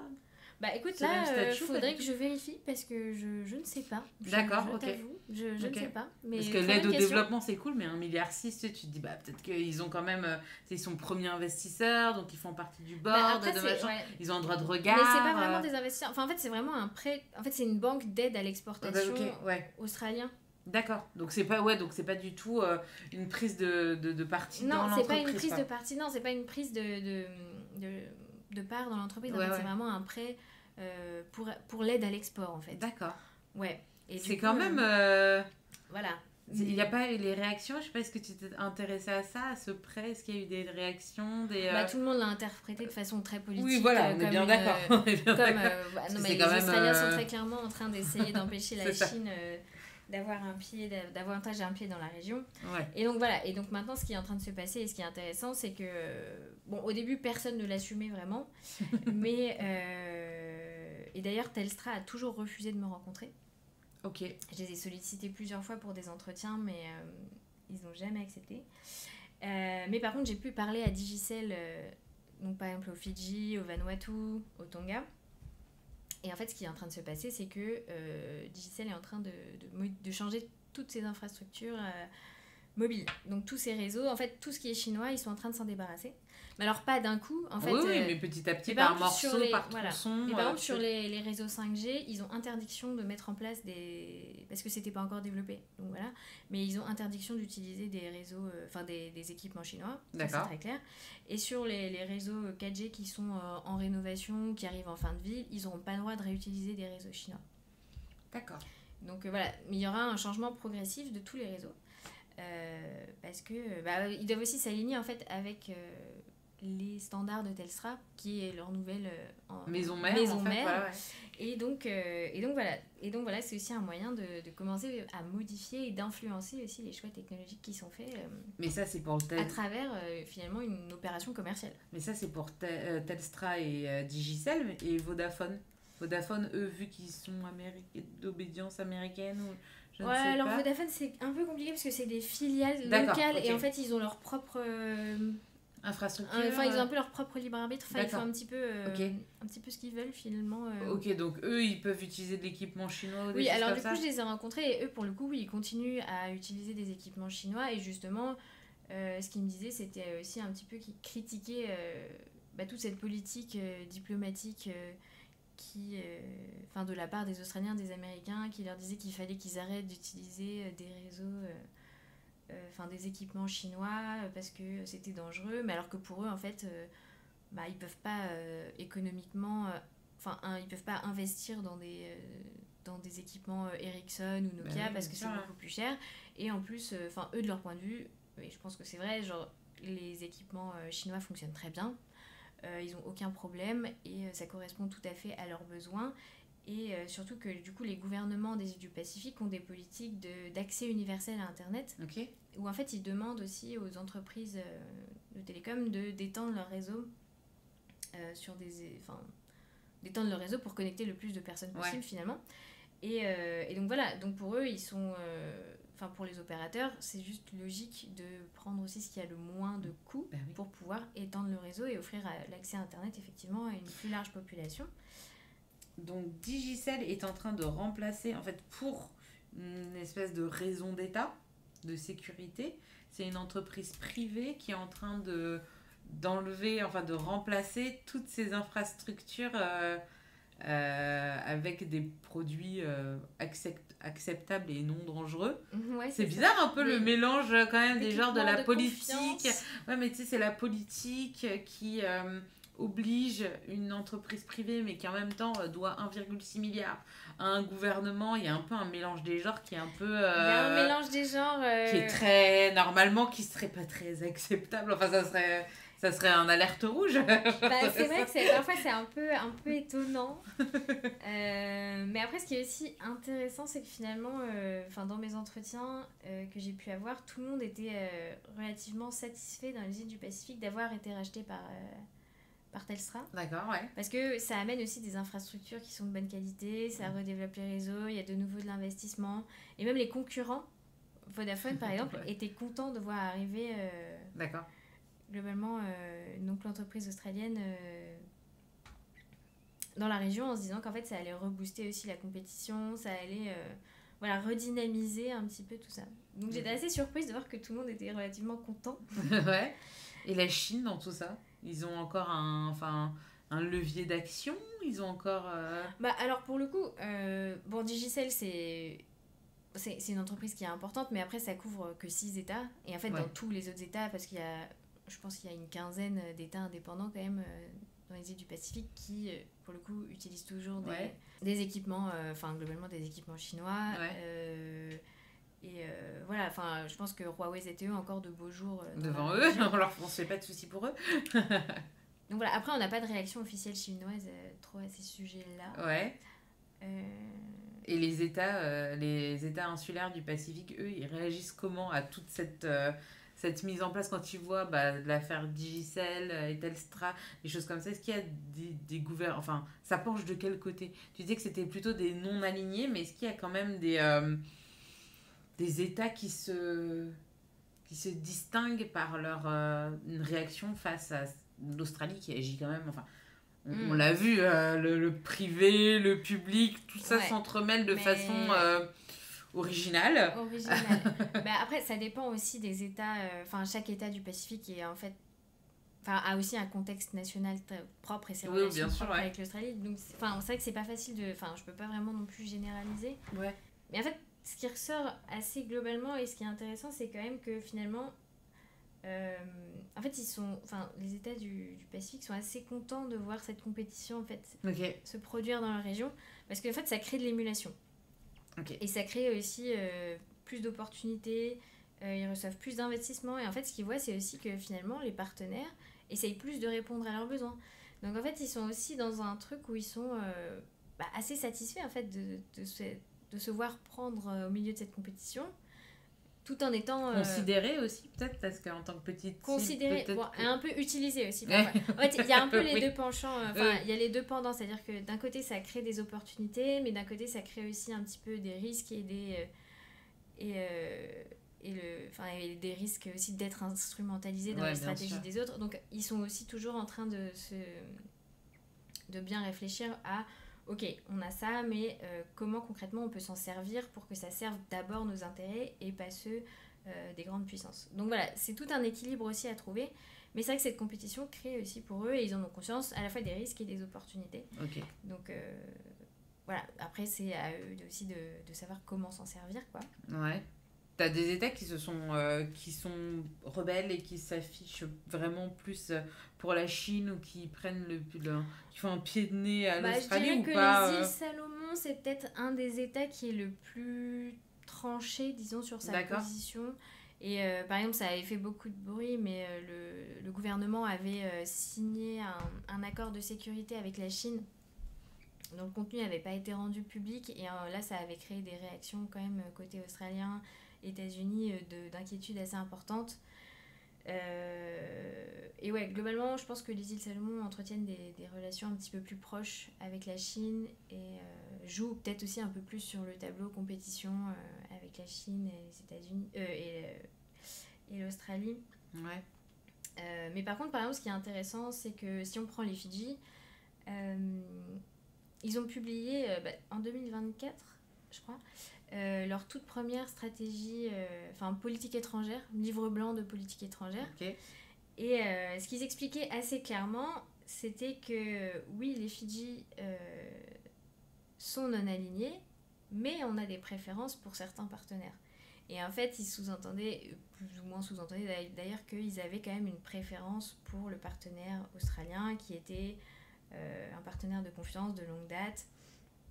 Donc on a aussi des pays qui, voilà, et surtout sur certains sujets un petit peu en relation avec la sécurité. Par exemple, au Tonga, on m'a dit aussi qu'il y a des sujets sur lesquels ils n'ont aucun problème à travailler avec des acteurs chinois, mais par exemple sur les enjeux de sécurité, et ben là leur partenaire premier, ce sera l'Australie en fait, ce sera pas la Chine. Oui, parce que l'aide au développement, on a tendance, bon là c'est vrai qu'on l'a un peu mis de côté, mais ça touche plein de sujets différents et pas que le numérique et la sécurité numérique bien évidemment. Donc du coup, ces États aussi se retrouvent à pouvoir faire un choix, mais en matière de sécurité, on l'a compris, c'est plus la fiabilité australienne, si on peut dire après, ça comme ça. Encore une fois, ça dépend. Après, il y a aussi des États qui entretiennent des partenariats de sécurité à la fois avec la Chine et avec l'Australie, comme les îles Salomon par exemple. Donc voilà, c'est aussi joué... C'est au choix. En fait, l'indépendance quand même de ces pays-là est quand même respectée, on va dire. Oui, enfin, dans respecter, c'est bizarre de dire respecter l'indépendance, mais c'est... Oui, dans un sens. Mais aussi, ce qu'il faut savoir, c'est que... Mais l'aide au développement ou ou toute coopération, elle est jamais neutre en fait. Bien sûr. Donc c'est le pays qui va offrir cette coopération ou cette aide au développement. En fait, ça va être d'abord pour servir ses intérêts. Et donc souvent les financements, finalement, ils vont d'abord là où l'intérêt des donateurs vont. Donc d'un côté, leur indépendance, oui, est plus ou moins respectée, mais aussi on va pas forcément répondre d'abord à leurs priorités, mais d'abord à la priorité du pays qui va donner le financement. Si donc on revient sur l'égoïsme, super. C'est par exemple tout le problème des enjeux climatiques, parce que c'est quand même le premier... C'est la première source d'inquiétude pour les États du Pacifique insulaire, c'est le changement climatique, l'adaptation au changement climatique. Et c'est pas forcément là-dessus que finalement les partenaires font le plus d'efforts en termes d'investissement. Bah non, il faut des câbles de sous-marins, attends, quand même.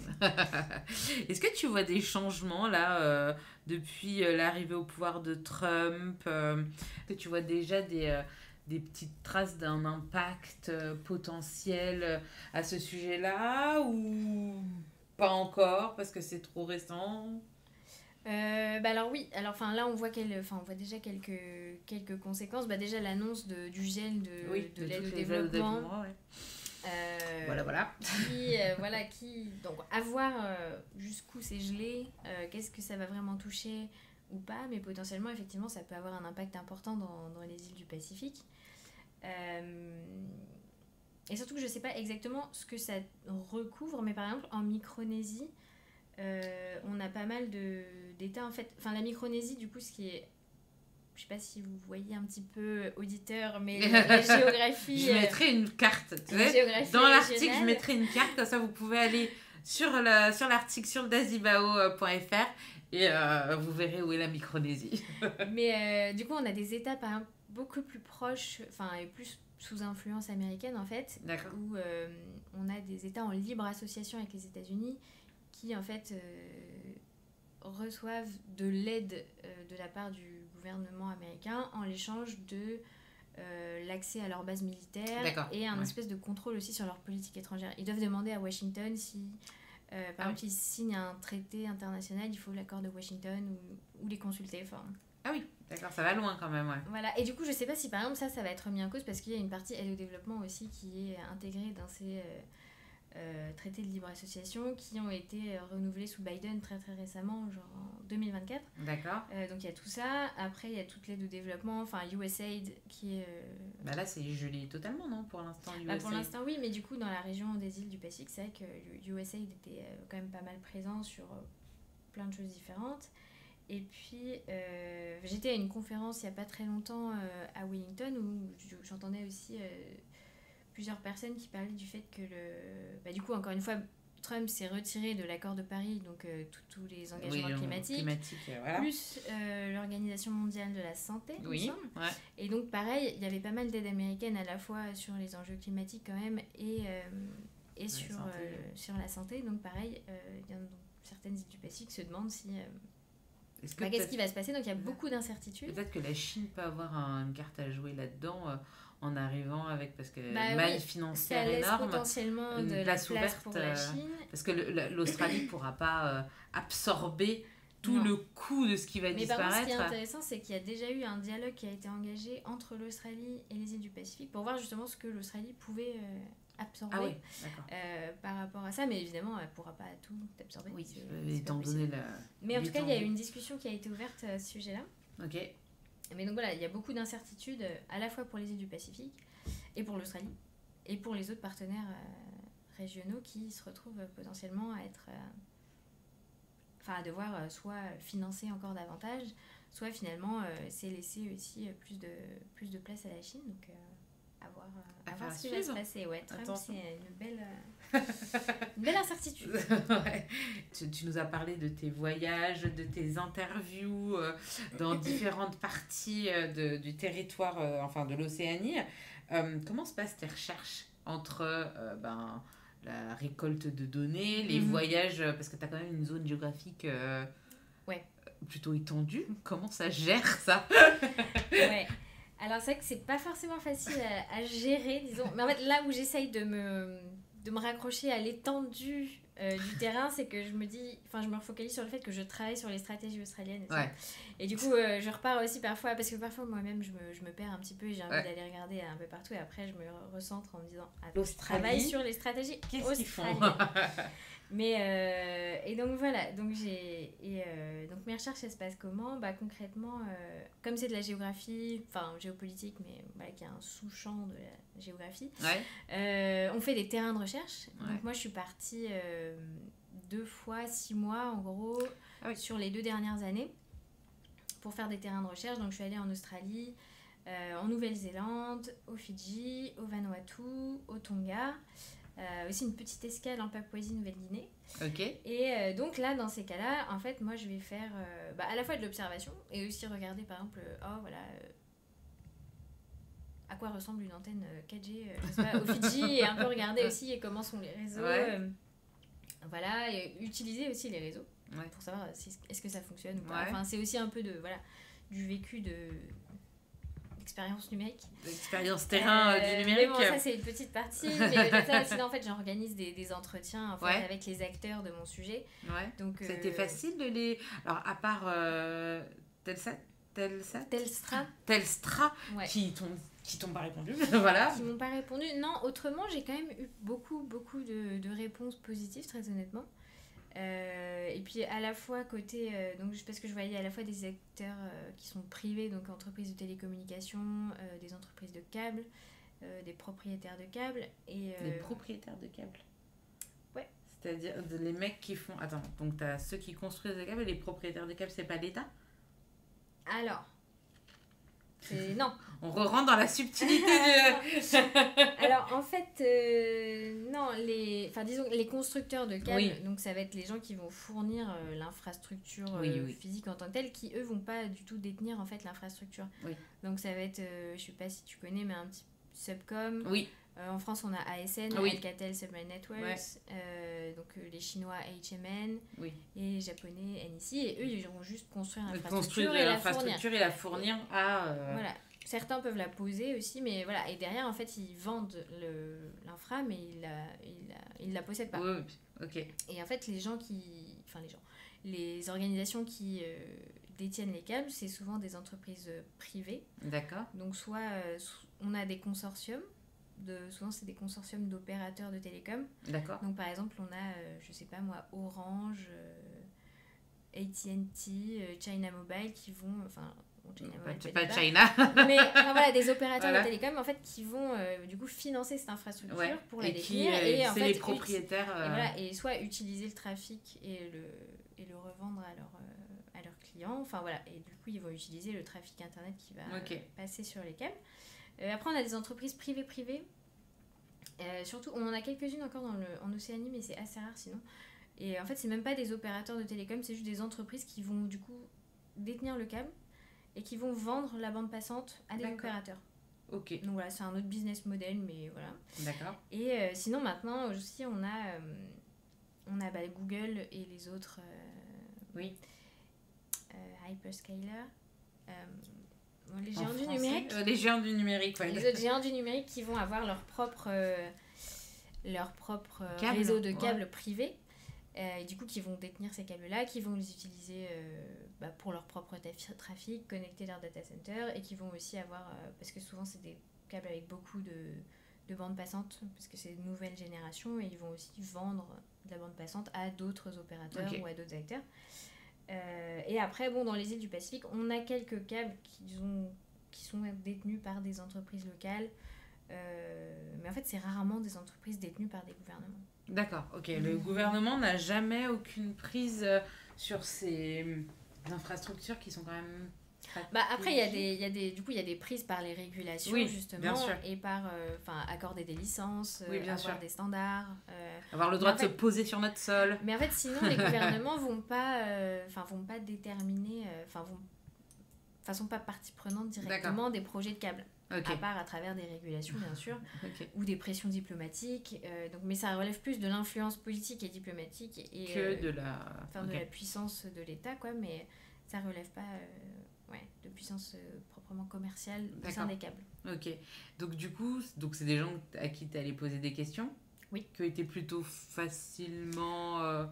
Plutôt facilement abordables, très honnêtement. Même tu t'attendais à pire ou je m'attendais à avoir peut-être plus de difficultés à vrai dire à contacter, à avoir des réponses positives.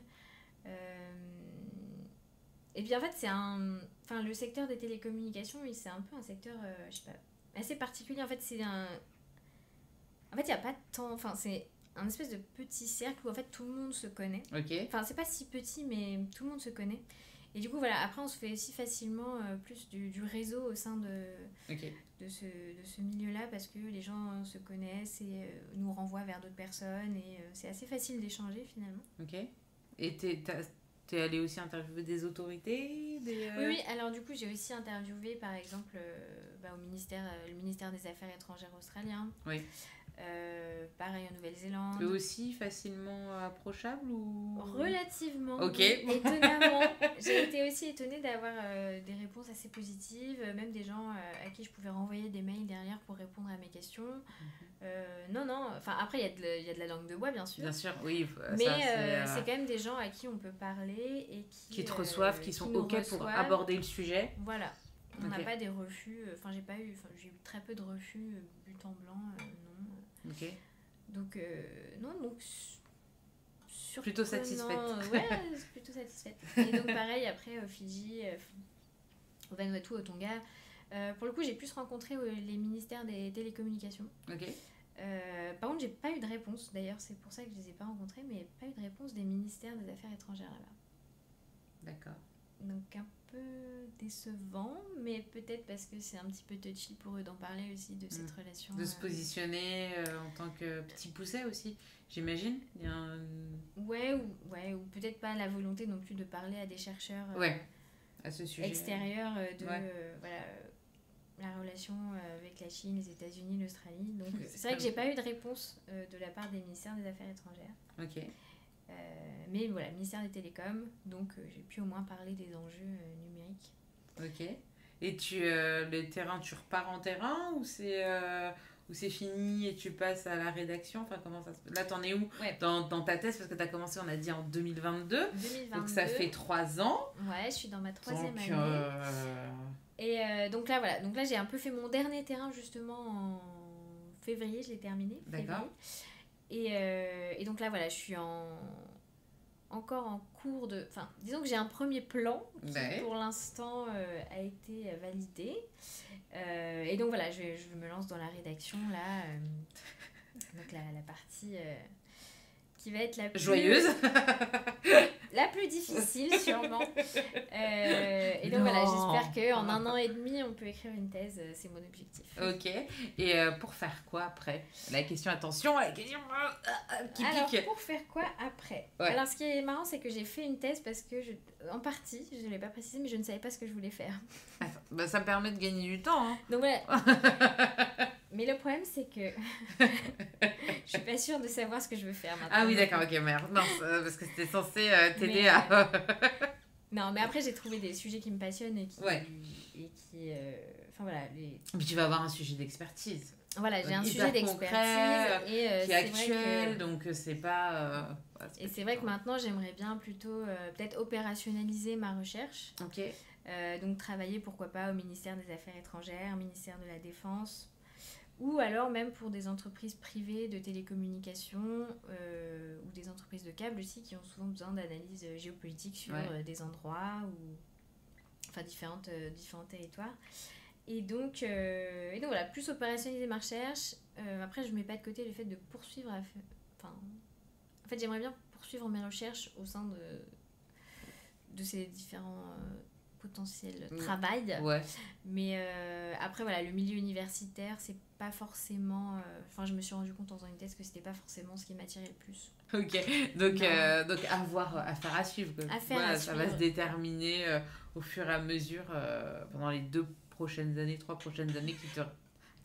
1 an et demi, pardon, 2 années max qui te restent sur ta thèse pour pouvoir te lancer dans la vie active autre que vie active de chercheuse. Mais c'est sûr que maintenant, voilà, il faut aussi commencer à chercher en parallèle et à s'y intéresser quand on est dans la rédaction, je pense. Tu as préparé la suite. La suite, ouais. On se reparle dans 2 ans. Ouais, c'est ça, voilà. Ah oui, des publications, des choses comme ça, c'est une stratégie que tu adoptes aussi J'en ai quelques-unes des publications, ouais. Je pense que c'est pas mal de... Enfin, du coup, j'ai assez peu d'articles scientifiques et en fait, j'ai fait pas mal de vulgarisation. Ok. Donc, je pense que oui, c'est pas mal pour faire connaître aussi ces recherches à un public un peu plus large que juste la communauté des chercheurs en géographie, géopolitique, relations internationales. Ok. Est-ce qu'il y a dans ta thèse un sujet que tu as croisé, que tu aurais aimé traiter, mais que tu as dû laisser de côté parce que tu n'as pas le temps? Un sujet à l'intérieur, un enjeu à quelque chose par exemple pour les futurs éditeurs qui vont nous écouter et à qui on va prodiguer des conseils en toute dernière question d'épisode, on peut peut-être leur donner comme idée. Il y a peut-être des gens qui ont envie aussi de travailler sur le numérique, sur l'Australie, sur l'Océanie. Est-ce qu'il y a des sujets comme ça où tu te dis j'aurais bien aimé les intégrer dans ma thèse, mais parce qu'ils sont intéressants en eux-mêmes, mais on va pas... Une thèse, c'est bien. Pas besoin d'en faire 2 en même temps. Non, mais c'est sûr que même en cours de recherche, on est forcément obligé d'abandonner des petites choses qui nous intéressaient. Trop bien pourtant. Non. Mais après, c'est vrai que du coup, je dois me concentrer plus sur les stratégies de l'Australie et disons sur la géopolitique, sur les enjeux géopolitiques un peu plus globaux. Même si j'intègre aussi un petit peu de géographie locale, mais peut-être que quelque chose que j'aurais plus voulu creuser si j'avais pu. C'était en fait les enjeux de fracture numérique à l'intérieur des États insulaires du Pacifique. D'accord. Parce qu'en fait, il y a tout plein d'enjeux en fait au niveau de... une fois qu'on a fait atterrir un câble international, qu'on a amené la connectivité à l'Internet mondial, en fait, il y a tout un tas d'enjeux qui se posent pour connecter en fait les territoires à l'intérieur de cet État, parce que souvent c'est des États archipélagiques, donc qui ont plus d'une centaine d'îles. Et qui sont étendus. Voilà. Et en fait, je pense que de ce que je comprends, il y a aussi pas mal de... Mais ça, j'ai pas pu creuser, mais en fait, pas mal d'enjeux géopolitiques très très locaux pour savoir en fait où sont déployées les infrastructures. Et en fait, il y a pas mal de rapports de force locaux en fait sur quels territoires sont priorisés pour obtenir des financements au niveau national, par exemple, quel territoire va avoir des infrastructures avant l'autre parce que c'est la circonscription d'un tel qui est... Enfin, j'ai l'impression qu'il y a pas mal en fait d'enjeux politiques aussi très très locaux sur le développement d'Internet à l'intérieur des territoires en fait. Okay. Et ça, j'ai clairement pas eu le temps de... Oui, j'ai pas parce que ça rajouterait... Mais ça, c'est des choses qui, je pense, sont hyper intéressantes. Et donc voilà. Les stratégies d'influence pour être le premier connecté, ça peut être une super... projet de recherche. Il y a des auditeurs qui ont envie de se lancer. Voilà. Et donc, dernière question traditionnelle du podcast pour terminer. Est-ce que tu as des petits conseils à donner à des auditeurs qui voudraient se lancer dans le doctorat en géographie, géopolitique, peut-être sur l'Océanie ou pas? Qu'est-ce qui, toi, sont les éléments qui t'ont aidé à, je sais pas, faire du terrain, qui t'aident là maintenant, où tu commences la phase d'écriture Alors, peut-être la première chose, c'est de se lancer dans un sujet qui nous passionne vraiment. Ou un territoire, au moins un territoire ou un secteur qui nous passionne vraiment, parce qu'on va y passer quand même beaucoup de temps, donc il ne faut pas hésiter à prendre quelque chose qui nous intéresse vraiment, au risque de regretter amèrement les années qui vont suivre. Qu'est-ce que je fais là Après, pour les terrains, par exemple, les terrains de recherche, moi, une des choses que j'ai compris en faisant, c'est que il faut y aller. En fait, il ne faut pas hésiter, il ne faut pas essayer de trop tout organiser parce qu'il y a toujours des inconnus. Surtout quand on part loin. Ah bah là... donc en fait, il ne faut pas hésiter à se lancer et j'ai envie de dire qu'on finit toujours par trouver une solution même si on a des petites galères sur le terrain. Ouais. Après, tu n'es pas en terrain dangereux, on va dire. Non, après, donc je ne suis pas en terrain dangereux. C'est sur un sujet qui est non, plutôt c'est sécuritaire, on va dire. Donc... Oui, on est sur des pays qui sont safe. Donc, voilà. Effectivement, j'ai pas eu d'enjeu de sécurité particulier, c'est sûr. Okay. Mais voilà, et donc, bon, voilà, effectivement, si ça concerne ce genre de pays, il faut pas hésiter à se lancer et puis pas hésiter à contacter les gens, à être un peu culotté aussi parfois et à dire voilà, je fais ci, je fais ça, est-ce qu'on peut se voir? Même si c'est quelqu'un que vous pensez qui est inatteignable, on sait jamais, en fait, cette personne va potentiellement vous répondre. Ouais. Donc, par exemple, moi, j'ai rencontré l'ambassadeur cyber de l'Australie. Okay. Et je me disais qu'il allait jamais me répondre et ben si, il m'a répondu et on s'est pris un petit verre et puis on a discuté. Mais du coup voilà, faut pas hésiter à contacter les personnes qu'on a repérées, enfin voilà. Quoi d'autre? Très bonne question.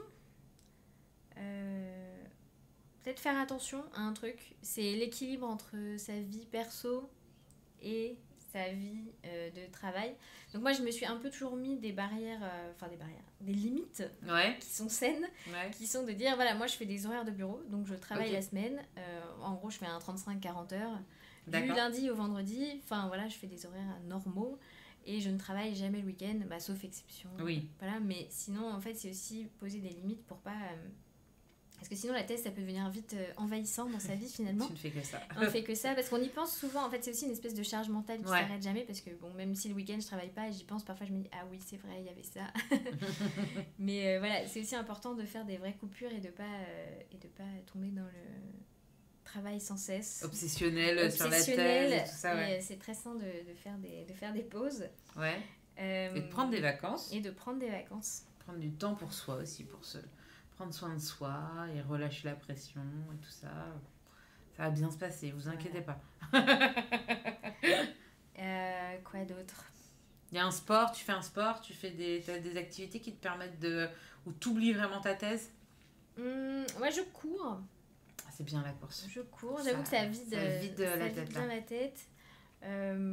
Bon, après là, sinon, très honnêtement, ce qui vide aussi la tête, c'est juste d'aller voir ses amis et de faire autre chose. Qui ne font pas de thèse. Qui sont dans une vie normale. Et de parler aussi d'autres choses. Même si j'ai aussi des collègues doctorants avec qui on aime beaucoup parler de nos thèses et avec qui on discute beaucoup. Mais voilà, mais ça fait aussi du bien de voir des gens qui sont extérieurs à tout ça, quoi. Ok. Donc choisir un sujet qui nous passionne vraiment, prendre du temps pour soi et puis y aller au culot. Y aller au culot. Moi, c'est ça. Dans la mesure de... Du raisonnable. Tenons-nous bien, on a quand même... De la politesse. N'oublions jamais la politesse. Mais voilà. Et aussi, pas hésiter à participer à des conférences ou confronter aussi ses recherches à celles des autres. En parler avec les autres. Et aussi, avoir l'avis extérieur d'autres chercheurs, c'est aussi hyper important, je pense, dans un processus de recherche. De maturation. Aussi, des idées, de la réflexion, du doctorat. Okay. Donc peut-être aussi dernier petit conseil, en parler avec vos pairs. Voilà. Super. Et bien Sophie, merci beaucoup d'avoir été avec moi et de m'avoir parlé de ton sujet de thèse. Comme d'habitude, pour les auditeurs, il y aura un article qui sera dédié à cet épisode sur le site internet du DASIBAO. Donc dedans, je mettrai un petit résumé de ce qu'on s'est dit, un timing aussi pour que les auditeurs puissent se repérer dans les différentes parties de notre discussion. Et puis il y a toujours aussi une partie ressources complémentaires, donc je te demanderai de nous envoyer tes meilleurs articles, livres, podcasts, séries, tout ça que tu nous recommandes pour que les auditeurs puissent... Tes livres, ça viendra plus tard. Ouais, plus tard peut-être. Mais il y a déjà tes articles et puis des livres que tu nous recommandes pour aller plus loin sur certains sujets si certains auditeurs veulent creuser. Et ben, je te souhaite le meilleur pour la suite. Une merci super beaucoup. bonne rédaction. Voilà, ça va te tenir en haleine quelques temps, donc il va te falloir du courage. Et puis, je te dis à très bientôt. Merci beaucoup. Bye Merci bye. beaucoup d'avoir reçu. Bye. I can feel the rough edge of your tongue. I'm on my knees, I'm on my Gotta get out before my heart explodes. Gotta get out before my heart explodes. Gotta get out before my heart explodes. Gotta get out before my heart explodes. Gotta get out before my heart explodes. Gotta get out before my heart explodes. Gotta get out before my heart explodes. Gotta get out before my heart explodes.